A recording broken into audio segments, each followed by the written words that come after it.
Well, good morning. I've got a friend this morning. Welcome to April 28th, 2022. This is my Good Life meditation. My name's Kurt. I do this every day. First thing after I get up, clean myself up, make a cup of coffee, and then sit down and I go over my 7 objectives and 30 or 20. What was that sound? I go over my 37 things, 7 objectives and 30 principles. And I check to see how I did yesterday, applying these to my everyday, and then plan for the coming day. First last night and yesterday. Slept so last night. I feel like I got to bed in time, but I was up thinking active thoughts. I can't remember what the thoughts were, but I was thinking active thoughts in the middle of the night. I don't think they were even work related. Just my brain was restless last night. So I'm lukewarm rested, if that makes any sense. How did I do otherwise? It was another really good day of work. I felt like I wasn't pushing forward, but just kind of staying on top of things. There was a new issue that came up that is kind of outside the project, my big project, but important that I'm being involved in the meetings, which is all right, just fine. But it's keeping me from attending to some stuff that I need to take care of, which I thought I was going to get to do yesterday. So, bullseye aim, right? You have the plan to hit the mark, but usually missing by a bit. Really good self-control yesterday. Just balanced and even through every meeting, through every circumstance. Tough start of the day yesterday, despite the fact that I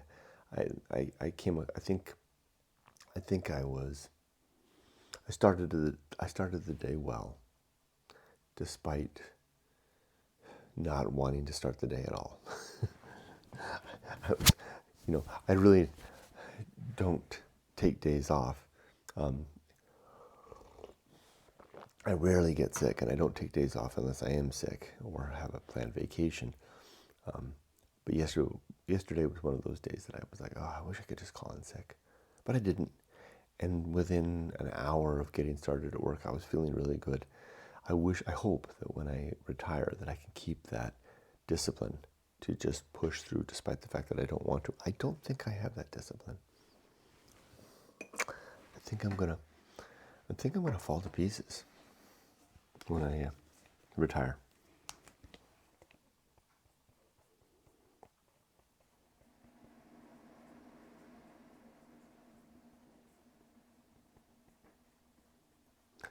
I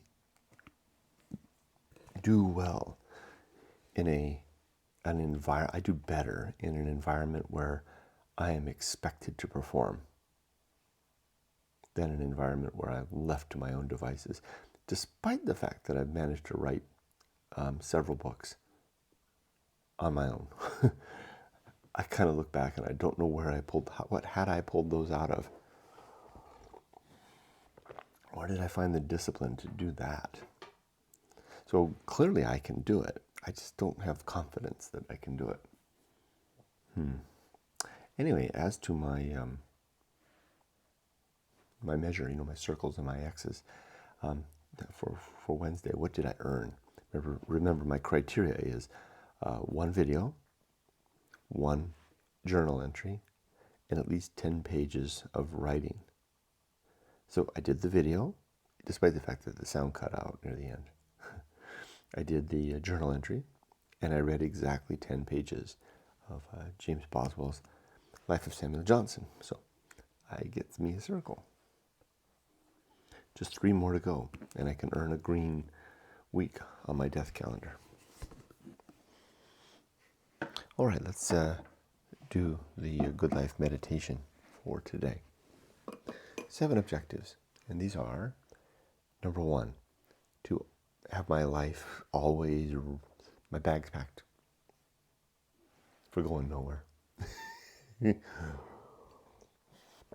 don't believe I'm going anywhere after death. Won't I be in for a surprise? um, uh, but I do want to have my bags packed. And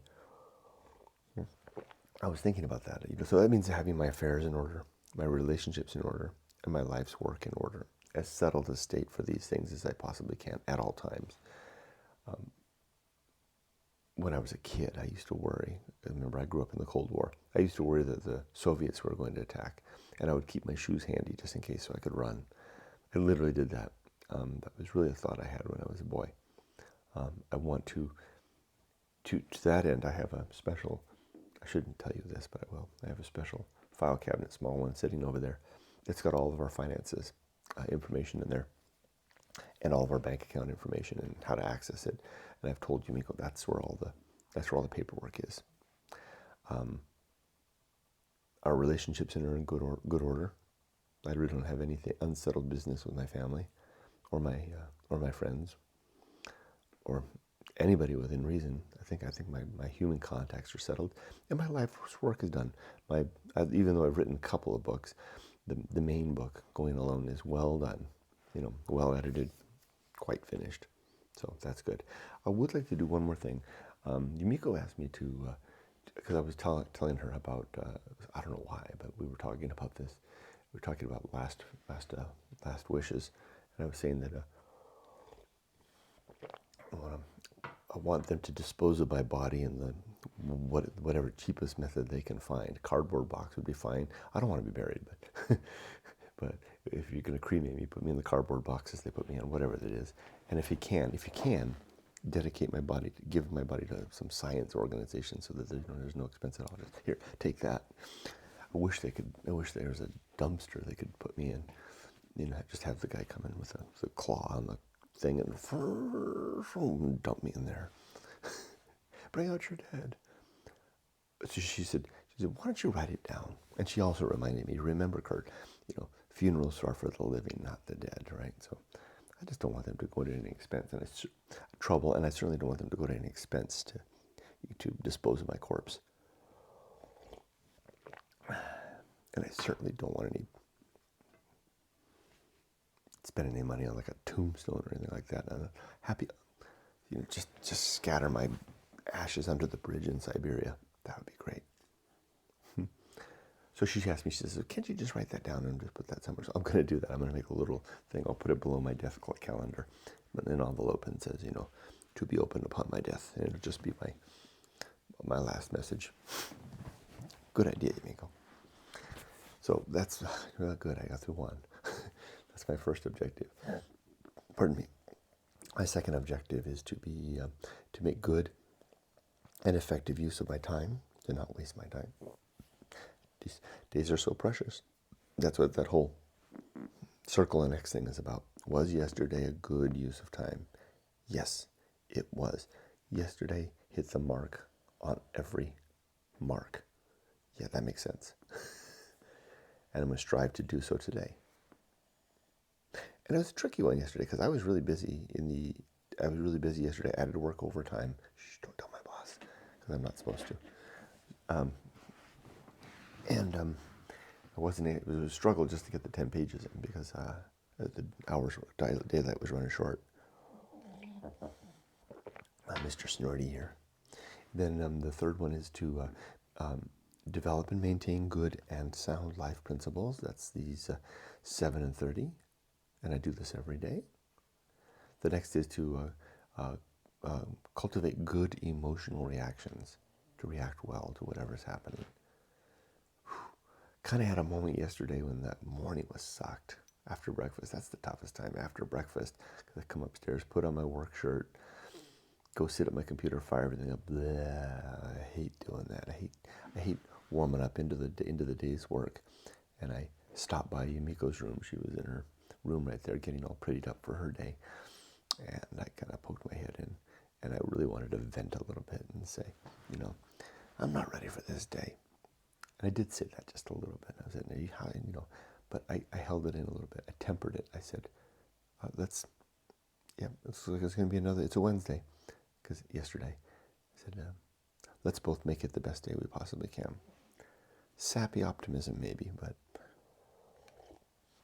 within an hour I was in good and lively spirits.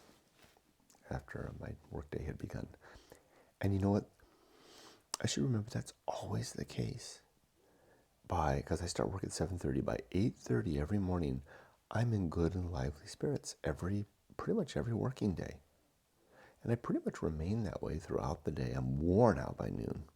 My brain is, you make when I go for a long walk, and we take the dogs for a walk at lunchtime to the dog park around the corner. And then by afternoon, I'm feeling good. And the evenings are always good as a result. So it's just this, I could almost plot it out. What would it look like? Sorry, Ollie. If I would have it from morning until evening, it's a climb.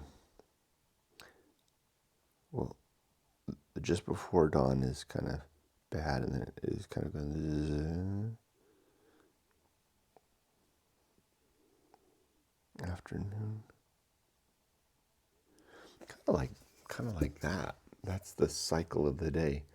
If this is waking up and this is going to sleep, I wake up, because just before I wake up, I'm kind of restless.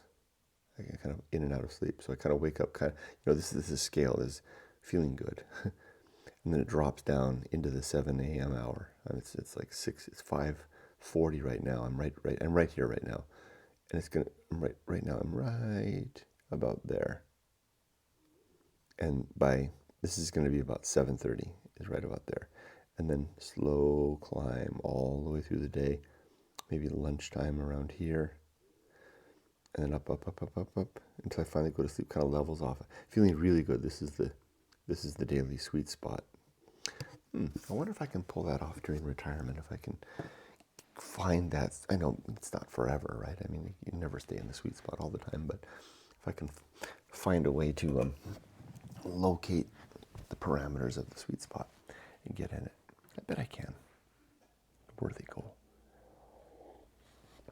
Okay, and the next is so I talked about cultivating good emotional reactions, and then performing good actions, just doing good things through the day, and then recognizing my true limits and my true opportunity, what I can and can't do, and then just doing one thing at a time and doing that thing slowly. Those are my 7 life objectives. Rather, within those 7, that's comprehensive of everything that I want to do in my life. Now, the 30 principles are, number 1, the principle of war. To always want to rally and rage and fight against what I think is true, against the things particularly that I already think are true. That's why I do this every day. I enumerate and think about the things that I think are true, that are important. I also want to rail against whatever anyone else tells me is important, that seems important, that they want me to believe. Trivial things are no big deal. Number 2 is the principle of reason, and the sub-principles of honesty, objectivity, and doubt, which is the approach that I take in life to basically address all things, to manage all things, and to ascertain what is true and what is not. Next is Homunculus, the next principle. The Homunculus suggests that though I do not have a soul, none of us do apparently, I do have a consciousness, and I get to be conscious for a few more years, which is I'm going to make the best of. The next principle is called the Anchorhold.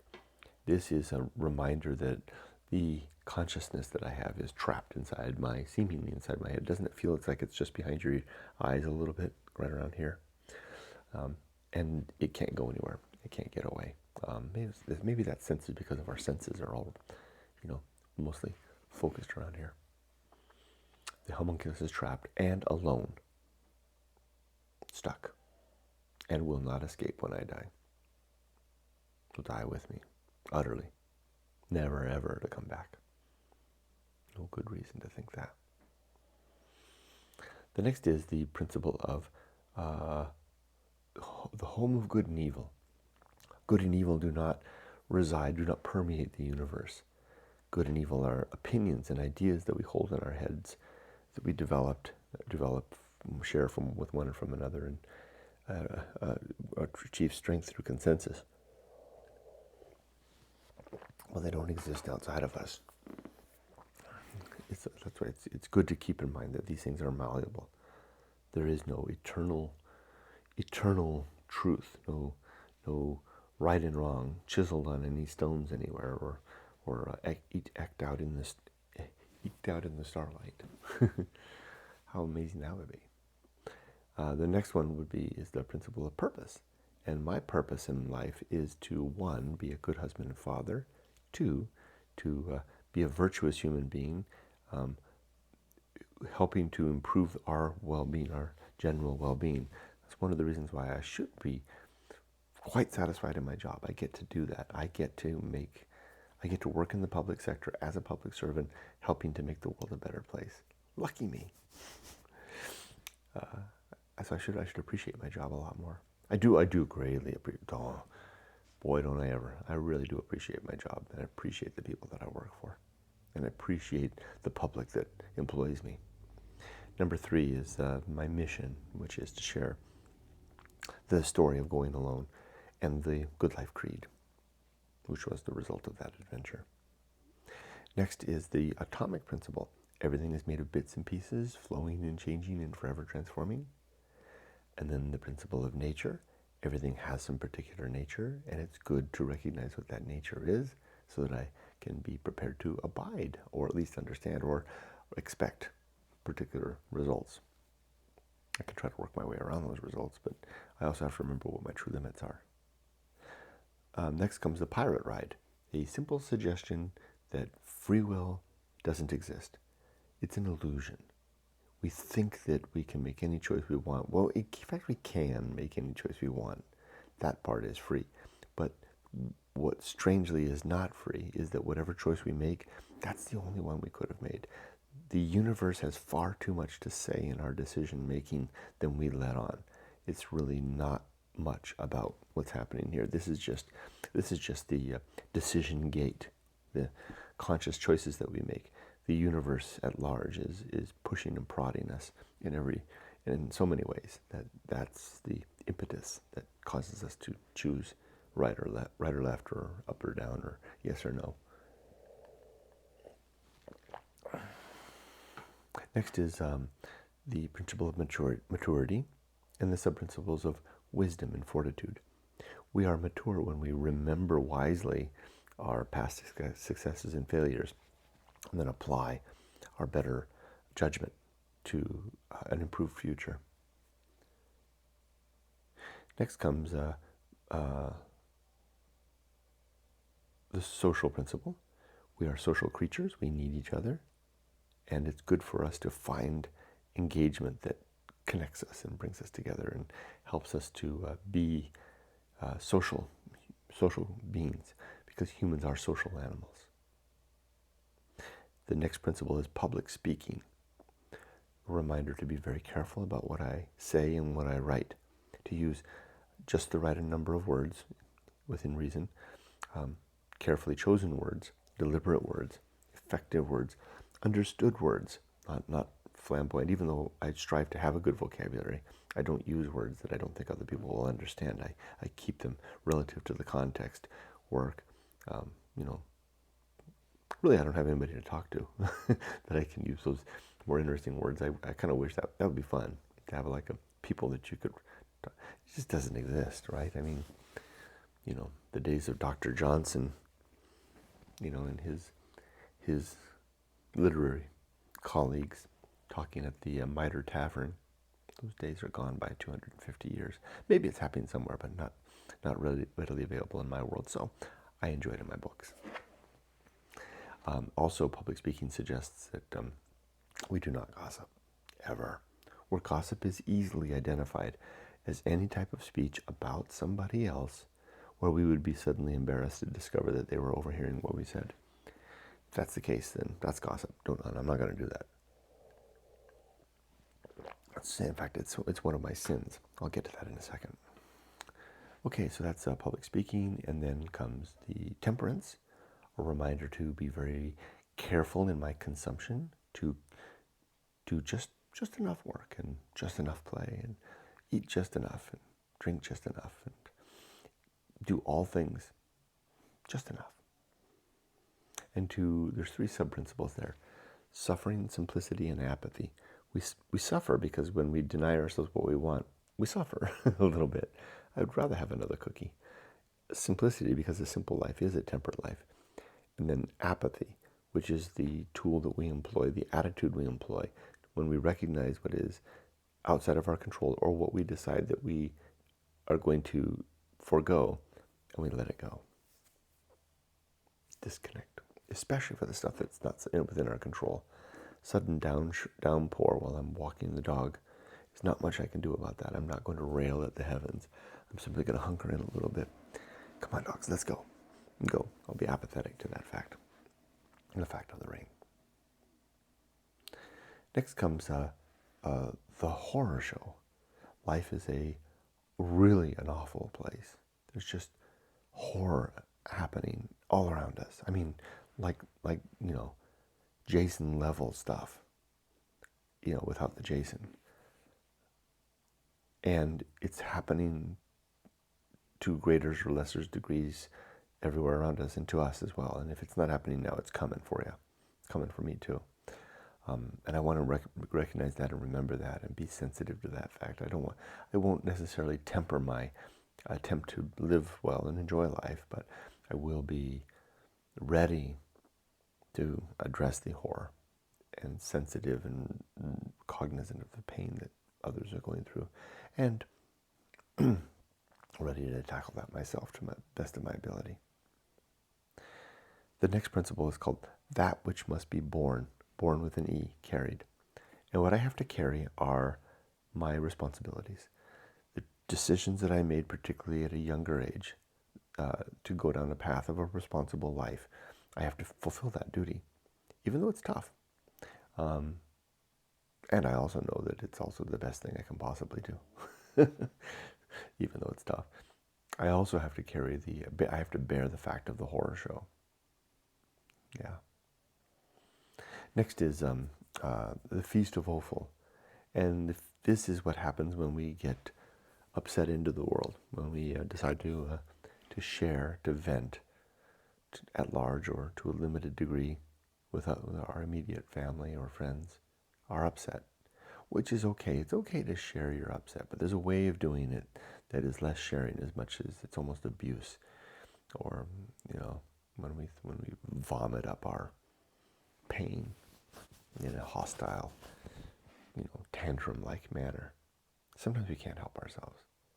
But I strive to get to the point where I don't do that. Or if I start to do that, I catch myself. I haven't done it for long ages. I can't remember the last time. I used to do that. Not often. Every couple of years I would have an upset moment, and I would share that with my wife and my daughter. It was never bad. I was never violent or anything like that. It was just, it's like, gosh darn it, you just kind of like a release valve, a floodgate. The gates open and the flood comes out, and then afterwards you're like, gosh, I wish they didn't have to see that. I wish they didn't have to see that part of me. I've made it past. I don't do that anymore. I haven't done that for a long time, but it's in my past, and I've tried to reconcile that. And this principle is my reminder to not do it anymore, even when I'm having a really, really bad day or moment. Instead, I internalize it, and I find other ways to gradually let it out. These videos are very helpful to that end. These videos help me to express what's going on in minute little doses. Having a bad day and talking about it a little bit, or in this video, kind of lets the pressure out a little bit in a it doesn't hurt anybody. All it does looks to anyone who watches this video like Kurt's having a little bit of a bad day, little bits and pieces. So that's one of my objectives is the Feast of Offal, to neither perform the feast, giving that feast out to others. It's offal. It's the waste and byproduct, right? Or I try to avoid consuming it as well. When others are doing it, I don't make popcorn and go, wow, watch, and soak it all up. There's kind of a voyeuristic element to it, right? Watching someone else break down and lose it. I remember once a coworker years ago put a hole in the wall at work. And there's kind of a thing that goes on in your mind. It's like better him than me. I remember that feeling. Better him suffering whatever pain than me. It's not a good thing. And it's not a good attitude or reaction. I think I've reached the point now that I would, after that person calmed down, I would reach out and take them out for a coffee. Let's talk. Not soak it up and think that way. Okay, so there's two sides of the Feast of Offal. Next is, there are two principles that kind of go together. Distraction, and then the next principle is agency and the great indifference. Distraction is what we do to not see the great indifference, which the great indifference is the apparent emptiness of the universe. A universe without God, a universe with no apparent oversight. We seem to be alone here on this rock, spinning around this planet, this sun, with our pets and all the animals in the world and all the plants, and etc. No one looking after us. That's a heavy one to swallow, especially when it realizes that entails that after death, that's the end of us. So instead of doing that, we distract ourselves with all kinds of stuff. Namely, we distract ourselves with our beliefs. But things like work and play and school and hobbies and TV and religion and friendships, all that kind of stuff is excellent. La la la la la la la la la la. I'm not going to see the great indifference. I try not to do that. That's why my book is titled Going Alone. Going alone beyond the distraction, deep into a moonscape desert wilderness. And the great indifference is everywhere. You can't not see it at that point, even though it's nothing. The next one is the best seat in the house. To not want to be anyone else, be anywhere else, or be doing anything else, but to be okay with who I am, where I am, what I'm doing right now. Right here. Right who. The next one is the Path of Wildness. It's easy to find. It's the course of a stream, leaves blown in the wind, a beast's track through the brush, and the direction of our first inclination. The Path of Wildness is the off-ramp that we take to exit our current life and living in our settled ways to embark on something new. Yumiko and I are getting ready to do that as we prepare to go back to Japan. We're a couple years out. It's fun. And it's a way to move to a new chapter of life. It doesn't mean you have to make a wholesale move to somewhere. There's many different ways you can get on the path. But the key thing is, it's a matter of gathering facts, considering them, then making a choice. And if we need more facts, give ourselves a little more time, but only within reason. Keep collecting facts. You can just keep collecting facts the rest of your life and never do anything. At some point, a decision needs to be made. And if we haven't quite got enough facts to make an informed decision, well then, that's where the first inclination comes in, to lead with whatever our first inclination was. Was it to go to the right, or was it to go to the left?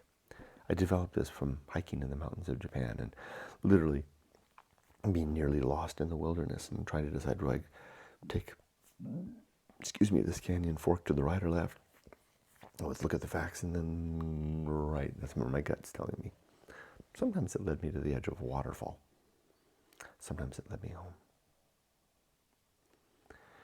Next is the risk of avoiding risk. There are the surface level risks of life. This is education, career, spouse, family, home, and retire. Saving for your old age, preparing for old age. Those are things that we can address because we're basically taught to do that as adults. But there's a deeper risk. The risk of not finding ourselves. If we feel a calling to discover ourselves, typically that awakens in adolescence. I recommend doing that. Otherwise, it'll haunt you for the rest of your life. And it gets harder to do the older you get. Get to my age and you still haven't done it, good luck. It's pretty tricky. We can wind up holding ourselves away, hiding away from the world, having given up on that reconciliation, reconciling with a seeming ghost within us that wants to know itself, but we've never given it a chance. Watch out for that risk. And the particularly tricky one is that if you go for that deep risk, you might not spend enough time on the surface level risks, and you might wind up missing some of the other important life. It's really a tough balancing act to do both, the surface and the deep. Next comes this sin and damnation. There are 7 sins in my worldview, 3 categories. One is being untrue. The other category is believing things that are untrue, being untrue yourself, and then believing things that are untrue. And then the last one is gossip. Here they go. The first sin is falsity, being a liar. And the next one is credulity, believing things too readily. The next one is faith, belief founded upon belief, where we tell ourselves that it's true because we believe it's true. I think you can see the apparent circular nature in that. The next is